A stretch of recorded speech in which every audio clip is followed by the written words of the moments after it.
বাচ্চার ড্রেস সামলাতে সন্ধেবেলা নিয়ে এলাম আর একটা নতুন রেসিপি, ডিম পরোটা। এই ডিম পরোটাটি যেরকমভাবে করি ঠিক সেরকম না, একটু অন্যরকম পদ্ধতিতে।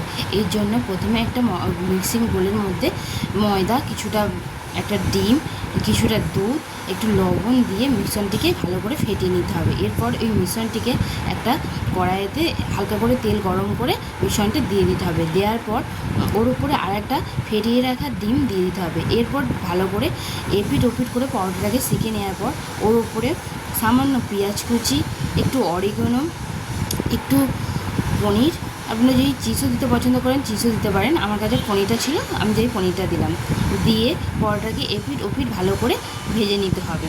এরপর ভেজে নেওয়ার পর ওই মিক্সচারটিকে কেচাপ দিয়ে পরিবেশন করলাম। এরকম মজাদার ভিডিওগুলো পেতে আমাকে অবশ্যই লাইক করবেন। এই রেসিপিটা যেমন আমাদের বাচ্চাদেরও পছন্দ হয়ে যাবে, ঠিক তেমন বড়রাও পছন্দ করবেন। আর এইরকম রেসিপি পেতে গেলে আমার চ্যানেলটিকে অবশ্যই সাবস্ক্রাইব করে দেবেন। আপনাদের একটা লাইক আমাকে পরবর্তী ভিডিও বানাতে সাহায্য করবে।